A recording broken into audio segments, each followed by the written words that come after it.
havendo quórum, declaro aberta a sessão e submeto ao colegiado a ata da sessão anterior. Aprovado, presidente. Sem objeção também. Ata aprovada. Dentro da sistemática do voto antecipado, adotado por esta Câmara desde 2013, no decorrer da semana, os votos foram lançados. Todos os integrantes dos diversos colegiados tiveram acesso a esses votos e já se manifestaram. Nós traremos na sessão apenas aqueles processos em que há pedido de destaque ou de sustentação oral de preferência. Os demais, nós vamos ratificar os julgamentos feitos antecipadamente na parte final da sessão. E, após o término da sessão, o resultado será divulgado. Nós vamos começar com os processos do SAGE. Eu chamo o item 7, apelação civil 002-3625-05.2016, em que é apelante e apelado J. Filho Construções Limitada e apelante e apelado município de Maracanaú. Da relatoria da desembargadora Joriza. Doutora Cíntia está presente?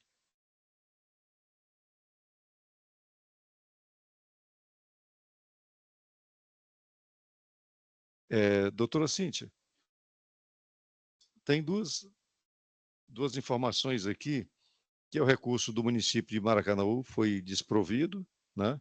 E o recurso do seu constituinte foi parcialmente provido. Eu vou só ver com a desembargadora Joriza qual foi o alcance desse parcial provimento para ver se a senhora tem interesse ou não em fazer a sustentação. É o 7 do SAGE. Né? Ok. Então, a senhora dispensa a leitura do relatório? A senhora tem 15 minutos.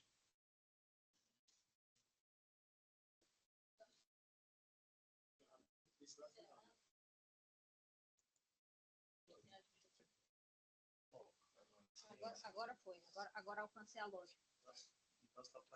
Senhores, muito obrigado pela superada essa preliminar.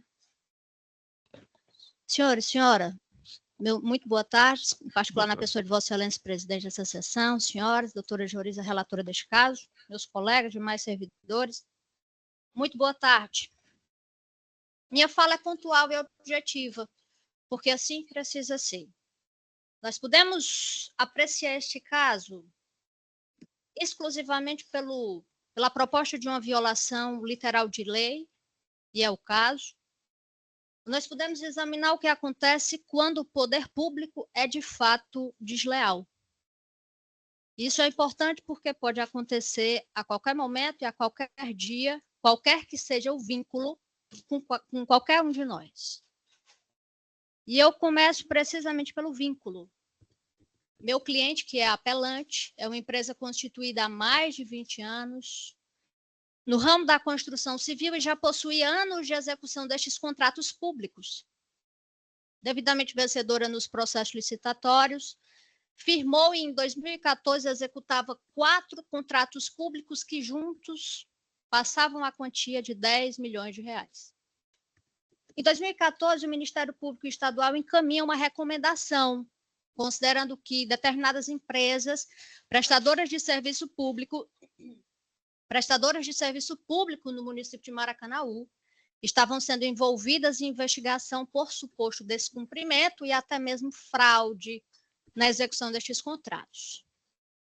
Minha cliente era uma das empresas que prestava contrato, mas desde o princípio eu gostaria de enaltecer e depois comprovar na sequência desta sustentação que no que pese ser contemporânea à prestação de serviços contratuais, nunca foi indiciada, tampouco denunciada em ação penal. Muito pelo contrário. Todas as investigações, quer no âmbito do próprio município, no exercício de sua autotutela, quer pelo próprio Ministério Público Estadual, concluiu-se pela plena execução dos trabalhos da minha cliente, isso é matéria escrita e expressa no próprio relatório do processo administrativo, que, de forma equivocada e permissa vênia contraditória, determinou a rescisão unilateral dos contratos. Acolhendo o parecer ministerial, e aí indo muito bem, por natural, o município de Maracanaú nomeia sua comissão processante e os trabalhos começam. O processo demora absurdamente. Os contratos são, desde o primeiro momento, suspensos. A minha cliente, a empresa J. Filho Construções, é uma das empresas que atua comprovadamente como uma das principais interessadas na conclusão deste procedimento administrativo. Junta provas, analisa todo o material que a comissão processante requer de órgãos como as secretarias de educação, secretarias de infraestrutura, secretaria de controle urbano, manifesta-se sobre a densidade dos documentos anexados e avaliados não somente no procedimento administrativo, mas, em paralelo, em inquérito policial da qual nunca participou, mas documentos de todas as empresas prestadoras de serviço foram lá apresentados, notas de empenho, notas de liquidação, prestações de conta, todos os documentos relacionados à regularidade fiscal, seguridade social e, enfim, todos os outros. Após muito tempo, o procedimento administrativo se conclui de uma maneira interessante, esdrúxula, mas interessante. Ao mesmo tempo em que, de forma expressa, reconhece que não existiu qualquer irregularidade no cumprimento dos 4 contratos pela minha cliente, ao contrário, que todos estavam sendo realizados em plena e boa execução, isso é trecho escrito do relatório final do procedimento administrativo, conclui que, no entanto, optará pela rescisão unilateral supostamente fundamentada no artigo 78, inciso 12 da então 8666, hoje previsto no artigo 137 da Lei 14.133, que trata exatamente da incampação e posse de extinção do contrato administrativo por interesse público. Um aspecto importante, senhores e senhoras, é que toda a prova validada e que surtiu efeito neste procedimento administrativo foi prova emprestada de inquéritos e ações penais deflagrados contra estas sim ou empresas envolvidas, repito, da qual a minha cliente, nos quais a minha cliente nunca foi parte. A prova examinada, portanto, é densa e a conclusão é pontual. Não há irregularidade, mas eu escolho finalizar os contratos da empresa Filho. Ajuizamos esta ação, inicialmente começada por uma medida cautelar antecipada. O município de Maracanaú apresenta defesa em 10 laudas de defesa. 3 versam sobre rito de audiência preliminar, demais versam sobre artigos reproduzidos da Lei 8.666. E por volta da 4ª página, somente 2 parágrafos versam sobre o mérito, e que o município de Maracanaú apenas valida o procedimento administrativo. Então, neste ponto, nós temos a seguinte situação.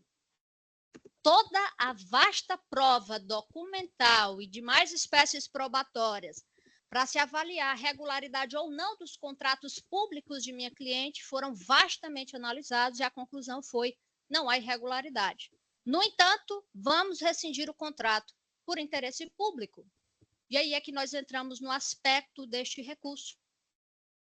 Inicialmente, neste feito, foi proferida de forma equivocada uma sentença finalizando o feito, julgando improcedente o pedido, ocasião em que embarguei de declaração, sustentei que o rito, que inclusive havia sido há pouco inaugurado pelo Código de Processo Civil atual, pedia que, negada a liminar, fosse emendado o feito, apresentada a liquidação dos danos, e isso foi feito.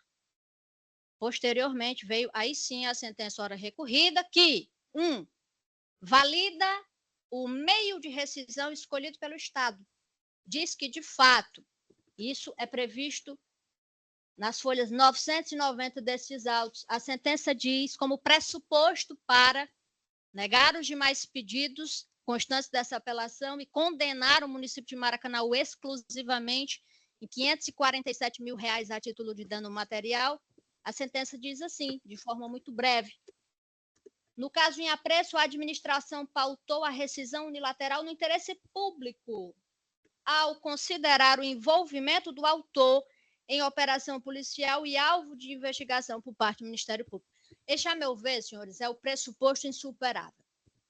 Ou nós consideramos que há matéria, motivo suficiente para despertar uma preocupação pública suficiente para justificar a hipótese da incampação, da extinção por interesse público, ou nós percebemos o seguinte: esta empresa nunca foi, repito, indiciada sequer.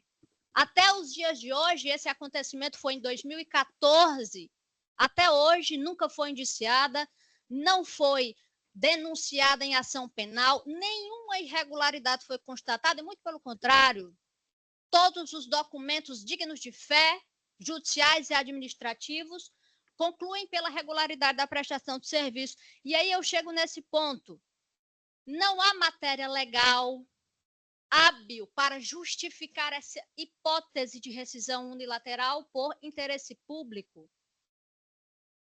Tanto o artigo 79 da 866 como a atual Lei 14.133 são expressos ao reclamarem a relevância e o aspecto de conhecimento de iminência de risco público para justificar essa hipótese de extinção. O que acontece é que eu tenho em mãos um caso baseado em hipótese e um juízo temerário. É como dizer, e aqui eu peço já a princípio permissão para a comparação, mas ao fim e ao cabo é exatamente o que acontece. É como estar à rua e porque se vê alguém com um determinado estereótipo, a julgar pelo que veste ou mesmo pela cor que tem, imaginando que outras pessoas possam ter cometido algo de natureza desabonadora, julgar que ela praticou também. E talvez nem esse seja o caso. Talvez seja o caso de analisar o estereótipo, considerar o estereótipo pelo que veste, pela cor da pele, etc., julgar o estereótipo através de um procedimento legal, chegar à conclusão que esta pessoa nada cometeu e, mesmo assim, pelo receio do estereótipo, escolher condená-lo. É uma metáfora que exatamente representa o que aconteceu nesses autos. Pelo fato de terceiros serem investigados, e obviamente que não somos inocentes, por assim dizer. Nós sabemos a quantidade diuturna e frequente de acontecimentos absurdos, fraudulentos, que mexem diuturnamente conosco através da mídia e inúmeros canais de comunicação no que diz a ver ao trato com a coisa pública. Mas nós chegamos ao ponto em que melhor dizendo, não podemos correr o risco de que a ideia do todos prevaleça sobre a ideia de um que é e prova de fato que é. Se nós escolhermos entrar pela ideia de que se alguém cometeu, este também pode ter cometido, qualquer um de nós fica sujeito à ingerência do Estado. E a ingerência do Estado costuma ter efeitos graves. De forma pontual, e já entrando na finalização deste meu pleito, da sentença de parcial procedência do juízo de primeiro grau, e considerando um trecho, eu peço vênia para citar um brevíssimo texto, que foi o que de fato me chamou a atenção no recurso do Estado. O mais segue os mesmos parâmetros da contestação, que apenas validam sem maiores fundamentos o procedimento administrativo. Lá nas folhas 960, o Estado escreve assim, por seu procurador, naturalmente. Após toda uma análise substanciada nas provas coligadas nos autos administrativos, expediu-se relatório conclusivo do processo administrativo, o qual exarou toda a motivação fática para a rescisão do contrato por razões de interesse público. E aí eu finalizo, e foi este ponto que me chamou a atenção de fato. Porque aqui eu imaginei que poderia ser comigo um dia, com qualquer um de nós, em qualquer espécie de vínculo. E diz assim: entendeu-se pela rescisão contratual por ausência de confiança pública na probidade do governo e a confiança pública em sua capacidade de desempenho, independente da existência ou não da irregularidade perpetrada. Ou seja, independente da capacidade de desempenho da prestadora de serviço, agora minha cliente, ainda que se tenha visto que o contrato tenha sido bem executado, todas as exigências que se pode esperar de um prestador de serviço ou de qualquer particular nesta condição, comprovadamente atestadas, e mesmo assim, falta-se confiança. E eu pergunto, então o que é necessário para se ter confiança? Se não é o trabalho bem prestado, se não é o comportamento e a probidade atestada pelos documentos e pelo comportamento. Nesta apelação se pede, portanto, senhores e senhoras, que se reforme a sentença para reconhecer a rescisão indevida do contrato por não ser hipótese de incampação. Não há matéria, motivação plausível para a extinção por interesse público. Pede-se a majoração dos danos materiais porque juntados documentos comprobatórios de todo o aparato adquirido exclusivamente para esta obra, já que pela envergadura dos trabalhos prestados, a empresa trabalhava quase que exclusivamente, praticamente nos últimos anos exclusivamente, em razão destes contratos. Pede-se o reconhecimento de lucros cessantes negados na sentença de piso e o amparo é precisamente o entendimento atual do Superior Tribunal de Justiça, mas especialmente no recurso especial 1232.571, em que o ministro Mauro Campbell, de uma forma extremamente pontual e didática, diz: o lucro cessante, ainda que se fosse aqui a hipótese de rescisão por incampação, perfeito. Eu peço, portanto, Vossa Excelência, a procedência do pedido da apelação e a improcedência absoluta dos pedidos da apelação contrária. Senhores e senhoras, muito obrigada. Obrigado, doutora Cíntia. Desembargadora juíza, Vossa Excelência tem a palavra. Que bom que tivemos a oportunidade de ouvir a doutora Cíntia. Parabéns, excelente sustentação. Bom, com relação à legalidade da rescisão do contrato, que a doutora Cíntia bate, que o juiz reconheceu que houve a legalidade na rescisão.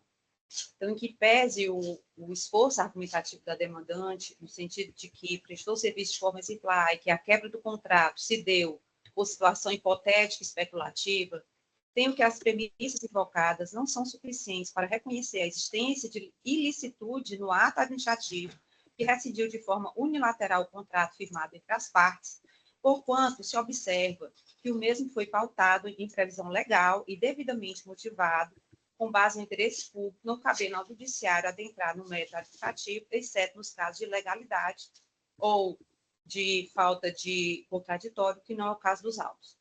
Nada obstante, dada a rescisão do contrato com fundamento no inciso 12 do artigo 78 da Lei 8.666 de 93, sem que haja culpa da contratada, que é a empresa, que é a doutora Cíntia que faz a defesa, faz necessário aferir o direito da parte autora ao ressarcimento dos prejuízos regularmente comprovados nos termos do artigo 79, parágrafo 2º da Lei de Licitações.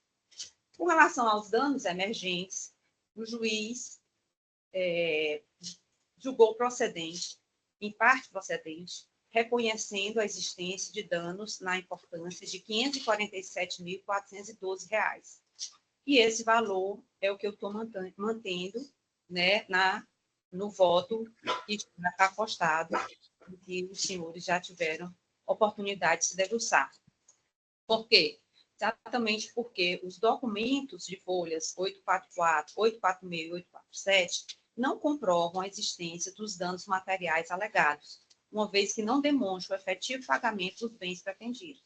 Foram bens adquiridos para execução do contrato e ele foi juntado pela empresa a comprovação da compra em relação a todos, mas do efetivo pagamento por esses bens apenas em relação a esse valor de R$ 547.412.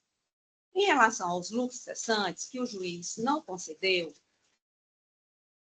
esse sim está sendo acolhido o pedido contido na apelação, mas o documento que é juntado é um documento unilateral. Então, não está sendo concedido lucro cessante no valor que a empresa diz ter sofrido. Está se remetendo à discussão para a liquidação. Com relação à perda de uma chance, a lei que a lei citada aqui, que é a lei de licitações, ela não prevê essa possibilidade de reparação de perda de uma chance. Aí nós teríamos que ir para a ilicitude da ação, para acolher. E aí nós já estamos reconhecendo que o município agiu de forma lícita.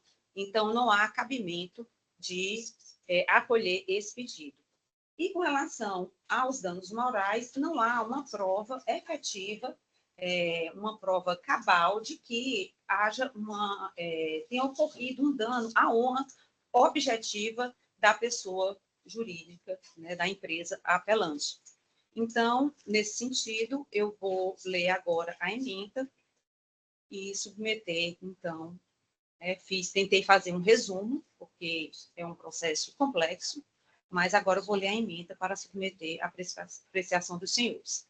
Ementa, direito administrativo, processual civil, apelações cíveis, ação de reparação por danos morais, materiais, sentença de parcial procedência, preliminar de nulidade da sentença rejeitada, rescisão contratual unilateral fundada no interesse público, artigo 78, inciso 12 da Lei 8.666. Ato administrativo motivado. Inexistência de legalidade. Ressarcimento dos prejuízos regularmente comprovados. Possibilidade. Rescisão contratual sem culpa da contratante. Artigo 79, parágrafo 2º da Lei de Licitações. Danos emergentes demonstrados em parte. Lucros cessantes devidos. Apuração do valor em liquidação. Dano moral não comprovado. Ausência de prova de ofensa à honra objetiva da empresa. Indenização pela perda de uma chance indevida. Apelação cível do município de Maracanaú conhecida e desprovida, apelação cível da parte autora conhecida e parcialmente provida para condenar o ente público ao pagamento de indenização por lucros cessantes. É como voto. Obrigado, desembargadora Jureza. Com voto a doutora Elizabeth. Eu também acompanho a relatoria, vou proclamar o resultado. Recurso do município de Maracanaú conhecido e desprovido. Recurso da parte autora conhecido e parcialmente provido. Eu chamo o item 11, apelação cível 014-8182, dígito 29.2013, em que apelante César Montezuma Carvalho e apelado da Autarquia Municipal de Trânsito e Cidadania, AMC, e também o DETRAN, da relatoria da doutora Elizabeth. Nós temos 2 advogados inscritos. Doutor Rafael, então, vai fazer a sustentação, não é isso, doutor Rafael? Sim, excelência. O senhor tem 15 minutos. Posso tirar uma dúvida antes de iniciar, excelência? Na minha análise anterior, o desembargador Luciano participaria. Na ausência dele, quem vai participar do julgamento? Eu não entendi. O desembargador Luciano está presente. Ah, ele está no virtual, desculpe. No virtual. Okay. Eu estou aqui, estou no virtual. Perdão, desembargador. É porque eu cheguei em cima da sessão e não vi. Excelentíssimos desembargadores que compõem essa Igreja Câmara de Direito Público, excelentíssimo representante do Ministério Público, colegas advogados, servidores, muito boa tarde. Cumprimento a todos na pessoa da relatora, doutora Elizabeth. Excelências, o caso em questão, ele é um caso de relativa simplicidade do ponto de vista fático e jurídico. Trata-se de uma ação declaratória de inexistência de relação jurídica em decorrência de um contrato de financiamento de um automóvel firmado junto ao Santander, contrato esse que o apelante, senhor César Montezuma Carvalho, autor da demanda, não reconhece, nunca viu e nunca firmou. Esse contrato foi feito para adquirir um veículo Honda Civic que nunca esteve na posse ou propriedade do autor, senhor César Montezuma.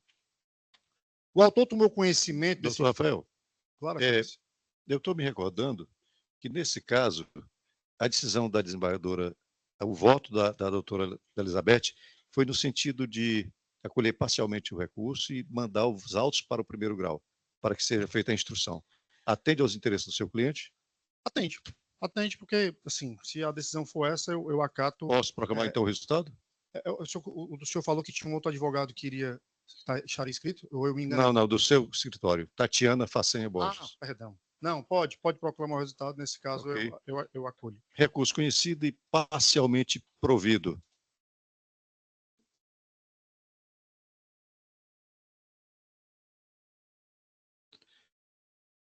Vamos ao item 19.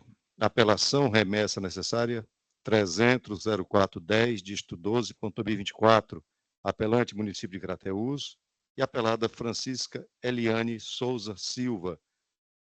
É da minha relatoria. O doutor Ítalo Sérgio Alves Bezerra está presente? Presente, excelência. Boa tarde a todos. O senhor, então, o advogado da promovida, não é isso? Aliás, da apelada. Da apelada, Da excelência. apelada. O voto, doutor, foi no sentido de não conhecer da remessa e desprover o apelo. Posso proclamar o resultado? Pode, excelência. Obrigado a todos. Proclama o resultado, remessa necessária não conhecida, apelação conhecida e desprovida. Eu chamo o item 21. Apelação, remessa necessária, 025-8181, dígito 67.2020, em que apelante o Estado do Ceará e apelados Cleidiane Fernandes de Freitas Albuquerque e outros. É da minha relatoria. E nós temos dois advogados inscritos, o doutor João Batista Diniz. Boa tarde.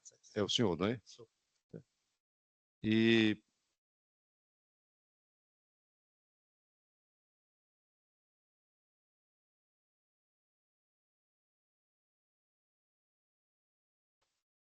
só um minutinho, doutor.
Bom, a sentença, aliás, o voto atende em grande parte aos interesses da sua constituinte. Permissa, venha fazer uma pergunta. Sim, foi não. É na íntegra tem a majoração, Tem sucumbência, e tem o reconhecimento da pensão. o reconhecimento da pensão, sim, 2/3 do salário mínimo. Agora, com relação ao valor da indenização, permanece. Dos 10%, o senhor entende? Sim, da condenação, sim, 10%. Da condenação. E a inclusão dela no polo ativo, que Sim, também foi reconhecida a legitimidade da viúva. foi reconhecido. Sim. Então, deixa eu fazer a sustentação com relação apenas à majoração. Perfeito. Permissa, vem. Foi não? Ínclito relator, presidente desta Colinda Corte de Justiça. Douta representante do Ministério Público. Caros colegas advogados, a quem saúdo a todos, em nome da minha colega Vânia Rocha. Cuida-se presente ação de dois recursos.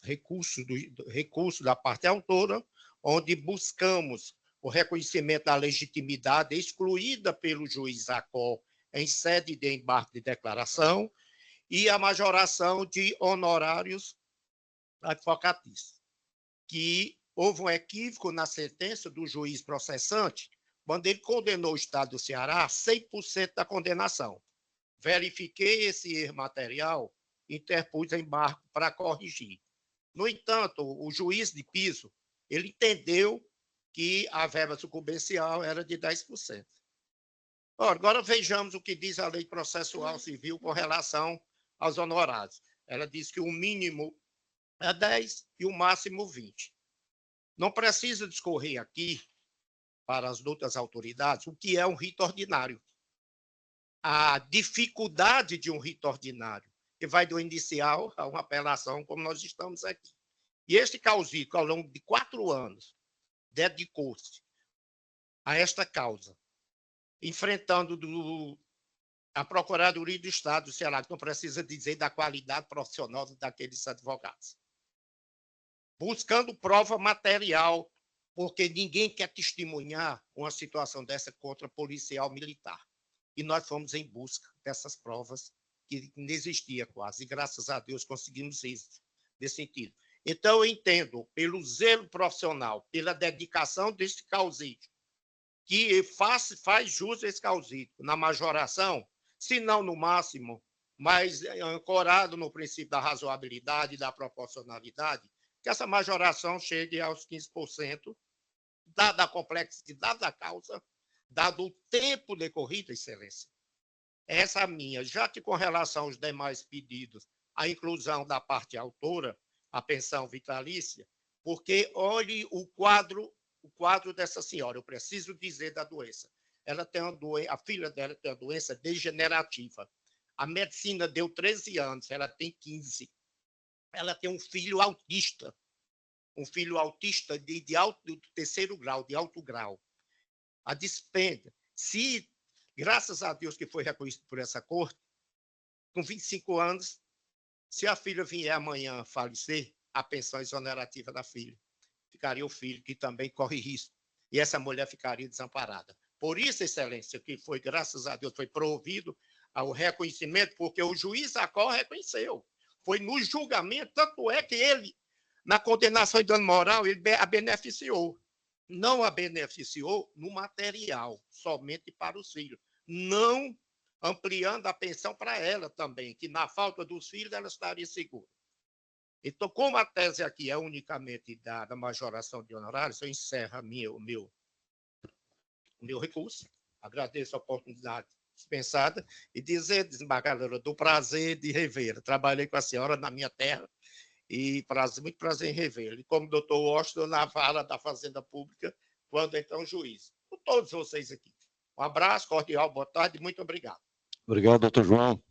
Eu vou ler a proposta de ementa, direito administrativo, remessa necessária e apelações cíveis em ação de indenização.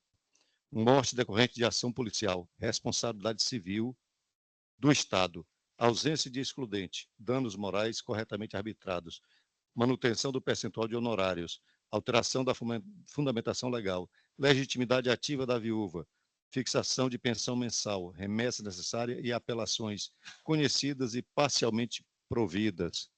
Como voto o desembargador Luciano?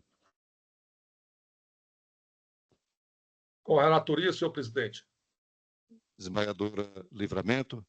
Confirmo meu voto provisório, acompanhando a relatoria. Vou programar o Estado, remessa necessária e apelações conhecidas e parcialmente providas. Eu chamo o item 47. Boa tarde, doutor. Apelação civil 004-0944, dígito 87.2009, em que apelante o município de Fortaleza e apelados Péricles Vilar de Alencar Araripe e outro, e a da relatoria da doutora Elizabeth. O doutor Bruno Miguel Costa Felisberto está presente? Está presente? O advogado não está presente, vou proclamar o resultado. Recurso conhecido e desprovido. Eu chamo o item 53, é só um pedido de preferência, são os embargos de declaração em remessa necessária civil, de número 300.0042, dígito 60.2023, em que são partes, embargante José Ivonaldo Mendes Martins e embargados Francisco Salomão de Araújo Souza e outro, da relatoria do desembargador Luciano. Vou proclamar o resultado, embargo de declaração rejeitados. Mais um pedido de preferência.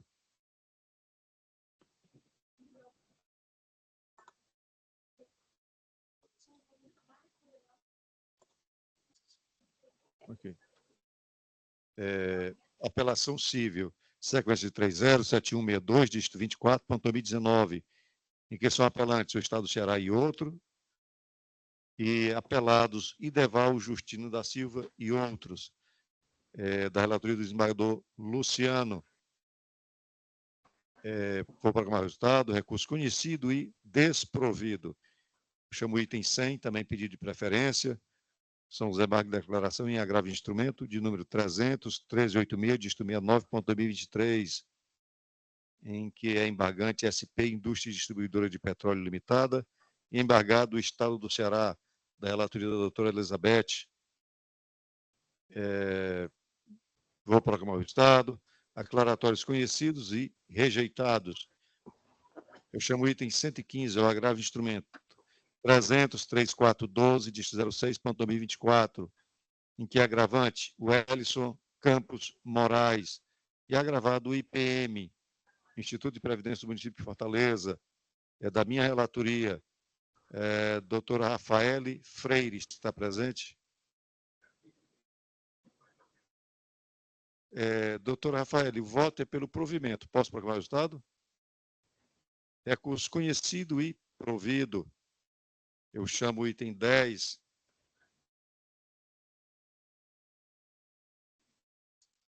Certo. Nós temos aqui uma sequência de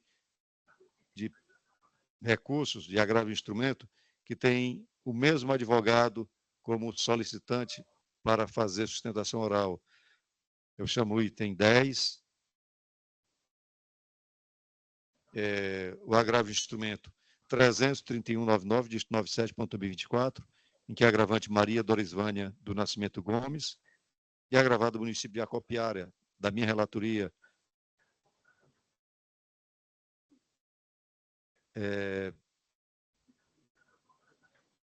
eu chamo o item 37, o agravo de instrumento 300-3248, dígito 41.2024, que tem como parte agravante Francisca Moreira Pinheiro da Costa, e agravado o município de Acopiara, da relatoria da desembargadora Joriza. E, por fim, o item 105, o agravo de instrumento 300-3228, dígito 50.2024, em que é agravante Maria Lidiana Freitas da Silva e agravado o município de Acopiara, da relatoria da desembargadora Livramento. O doutor Domingos Maria Bezerra Júnior está presente? Presente, excelência. Doutor Domingos, o senhor é advogado das agravantes, não é isso? Exato. Todos têm o mesmo objeto. Todos os três votos foram pelo provimento. Posso proclamar o resultado? Perfeitamente, excelência. Proclamar o resultado, recurso conhecido e provido. Obrigado, boa tarde a todos. Chamo o item 40, apelação civil 31768, dígito 46.2023, em que é apelante o Estado do Ceará, e o apelado Raimundo Donosor Alves Damasceno, da relatoria da desembargadora Joriza. O doutor Jonathan Oliveira Monte Soeiro está presente? Doutor Jonathan?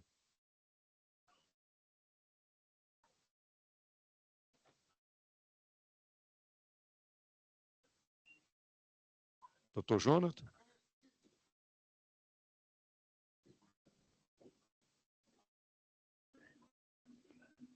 Doutor Jonathan, eu vou proclamar então o resultado, tá? Não haverá prejuízo, posso assegurar ao senhor. Recurso conhecido e desprovido. Eu chamo o item 56, apelação civil, sequência de 3 zeros, 4519, 03.2016, em que é apelante Liduína Vieira Lopes do Monte e apelado o INSS, da relatoria do desembargador Luciano.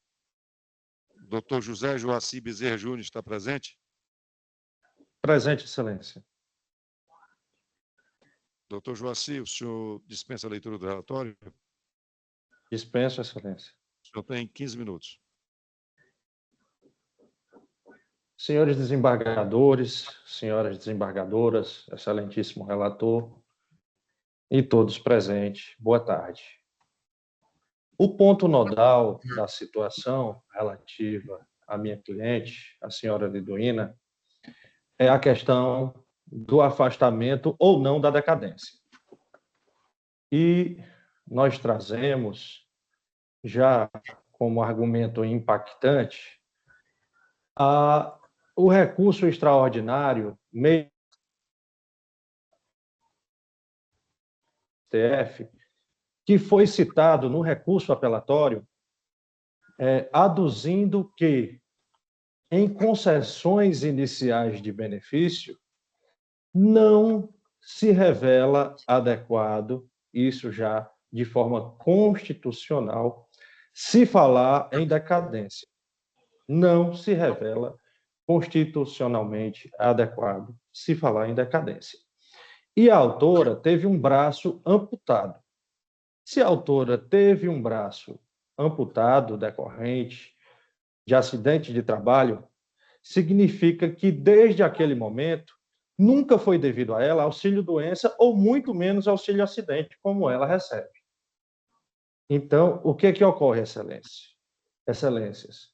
É que a ela é merecida aposentadoria por invalidez, desde o início.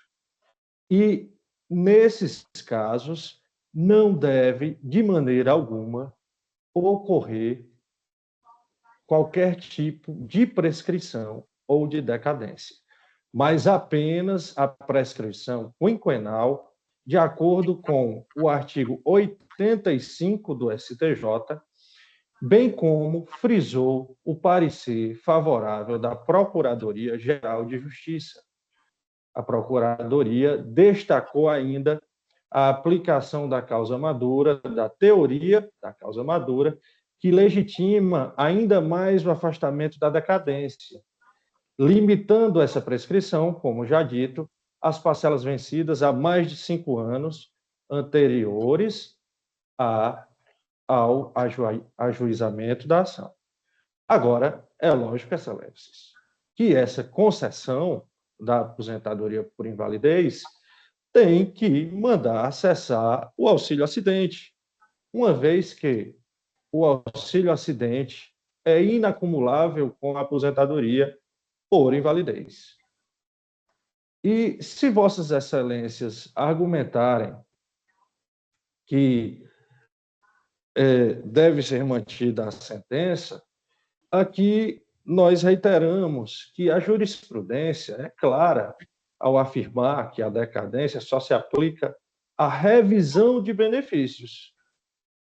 E aqui nós não falamos em revisão de benefício. Nós falamos na concessão do benefício de aposentadoria por invalidez. Negar o benefício seria negar o mínimo de dignidade que nossa Constituição garante. O sistema previdenciário existe para proteger pessoas como a senhora Liduína, que depende desse benefício para garantir sua subsistência. Ela merece não meio salário mínimo de auxílio-acidente, mas uma pessoa, uma mulher sem braço e agricultora merece aposentadoria por invalidez e, portanto, merece um salário mínimo inteiro e não metade do salário. Esse processo está maduro para julgamento. Pede-se que esta grande corte afaste a decadência e decida diretamente pela aposentadoria por invalidez da apelante. A incapacidade de Liduína está comprovada e seu direito ao benefício está protegido pela legislação. Muito obrigado. Obrigado, doutor Joaci. Desembargador Luciano, Vossa Excelência tem a palavra. Pois não, senhor presidente. Eu vou ler aqui a emenda, eu creio que seja suficiente. Apelação civil, ação com pedido de restabelecimento de benefício previdenciário de auxílio-doença, com conversão em aposentadoria por invalidez, acidente de trabalho, agricultora, INSS, prescrição, inexistência, relação de trato sucessivo, precedentes do STF, STJ e TJCE, fundo do direito não atingido pelo pronunciamento judicial, prazo quinquenal que só incide nas parcelas anteriores ao ajuizamento da ação. Súmula 85 do STJ. Impossibilidade de aplicação da teoria da causa madura. Necessidade de dilação probatória. Retorno dos autos à primeira instância. Recurso conhecido e parcialmente provido. sentença anulada. É como voto, senhor presidente. Obrigado, desembargador Luciano. Como vota a desembargadora Livramento? Acompanho o relator. Desembargadora Juriza. Vou proclamar o resultado, recurso conhecido e parcialmente provido. Vamos à apresentação de voto vista no PJE. Presidente. Pois não? Boa tarde, com licença, Jonathan aqui. Antes desse último processo, Vossa Excelência tinha chamado o meu e eu tinha desabilitado o microfone e o vídeo, só que por razões desconhecidas.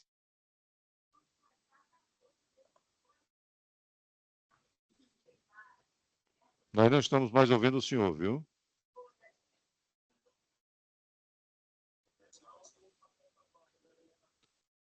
O secretário vai passar uma mensagem para o senhor pelo chat.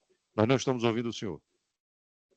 Prosseguindo, o item 132, apelação civil 300.0037/54.2024, que é apelante do Estado do Ceará, e apelado Janderson Veríssimo Aguiar, da relatoria da desembargadora Livramento.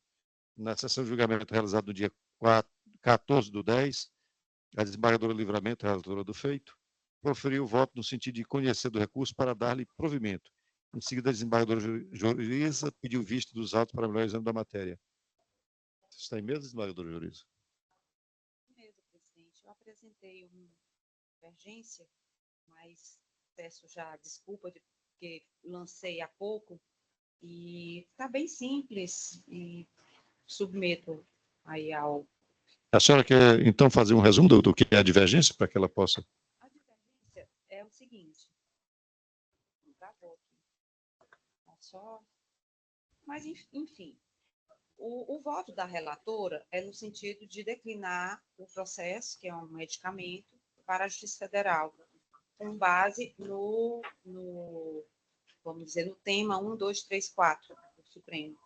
Só que a relatora trouxe o voto no dia 14 e o Supremo ele já julgou em definitivo, né, o tema no dia 11, que foi 2 dias antes, né, então eu estou divergindo no sentido porque houve uma nova modulação, dizendo o quê? Que só há possibilidade de conflito ou declínio nos processos em que forem ajuizados após o julgamento definitivo. Porque os anteriores... Permanece na Permanece. Então, assim, é nesse sentido, se a relatora quiser dar uma olhada para avaliar a situação. Governador, meus votos são feitos com antecedência muito grande da sessão. Eu acho que todo mundo já percebeu isso, né? Sim. E se houve essa modificação 4 ou 5 dias antes da sessão, esse voto já deveria ter 1 semana ou 2 feito. Então, eu peço a vista para me tornar ciente do que aconteceu. Nós adiamos o julgamento e continuaremos na próxima sessão. Eu chamo o item 133, é a apelação civil 005-0449-98.2020, apelante município de Itarema, apelado Nordex Energy Brasil, Comércio e Indústria de Equipamentos Limitada, da relatoria da desembargadora Livramento, que na sessão do dia 14/10, proferiu o voto, no sentido de conhecer da remessa necessária e da apelação civil para dar-lhes provimento. A desembargadora Juriza pediu vista. Está em mesa, desembargadora? Então, julgamento adiado para a próxima sessão. Processo adiado do SAGE, o item 12, apelação civil 013-4293, dígito 32.2018. E retirado de pauta do SAGE, o item 6, sequência de 3 zeros, 6906, dígito 49.2009. Processo retirado de pauta do PJE, o item 126, agravo de instrumento 300-1669, dígito 58.2024, da relatoria da desembargadora Livramento.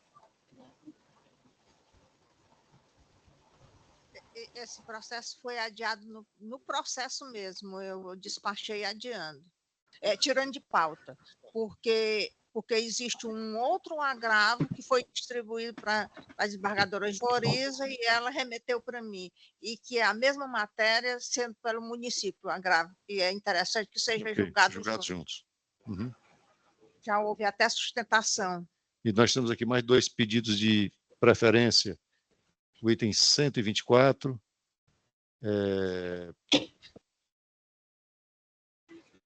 embargo de declaração em apelação de número 018-0047, diz 32.2013. Em que são partes Fran Costa Carvalho Linhares e município de Fortaleza, da relatoria da desembargadora Livramento, programa do Estado, recurso conhecido e desprovido. Eu chamo o item 125. Também embargo de declaração de número 019-0005, dígito 80.2013, em que são partes, as mesmas partes, Fran Costa Carvalho Linhares e município de Fortaleza, também da relatoria da desembargadora Livramento, programa do Estado, recurso conhecido e desprovido. E agora eu indago se todos confirmam os votos lançados antecipadamente. Desembargador Luciano? Confirmo, presidente. Desembargadora Livramento? Desembargadora Joriza? Doutora Elizabeth? Confirmo, presidente. Eu também confirmo. Então, todos os demais processos estão julgados e o resultado será julgado após o encerramento da sessão. Nada. Tem mais alguma coisa a tratar? Não. Nada mais havendo a tratar, declaro encerrada a sessão. Boa tarde